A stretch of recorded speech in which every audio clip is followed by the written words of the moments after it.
Ayun, so good morning po sa inyong lahat mga kaibigan. So meron lang po akong munting masishare sa inyo. Ito patungkol sa isang butiki na mayroong sanga ang kanyang buntot. Pero bago yan, disclaimer, this video is for entertainment purposes only. So ayan po siya mga kaibigan, kung makita po ninyo. So i-zoom po natin ang camera. Parang malilim ah. Ayan. Ayan po siya mga kaibigan. So meron pong sanga ang kanyang buntot mga kaibigan. Yan, makita po ninyo. So kakaiba po siyang butiki mga kaibigan. Mayroon naman po siyang sanga.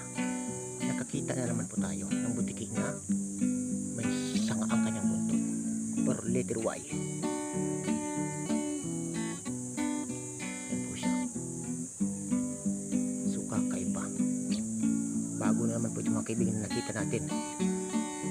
So tingnan natin mga kaibigan kung meron pa po tayo makita. So nagdidilig po kasi tayo dito mga kaibigan sa ating mga halaman. So bigla na lang po siyang nagulantang or nagulat mga kaibigan at nakita ko natin.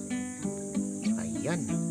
So kung nagustuhan po ninyo aking video mga kaibigan, huwag niyo pong kalimutang mag-like, mag-share at higit at mag-subscribe para lagi pa rin po kayo ma-update sa mga susubong video na i-upload. So hanggang dito na po mga kaibigan. Thank you so much po sa inyong lahat.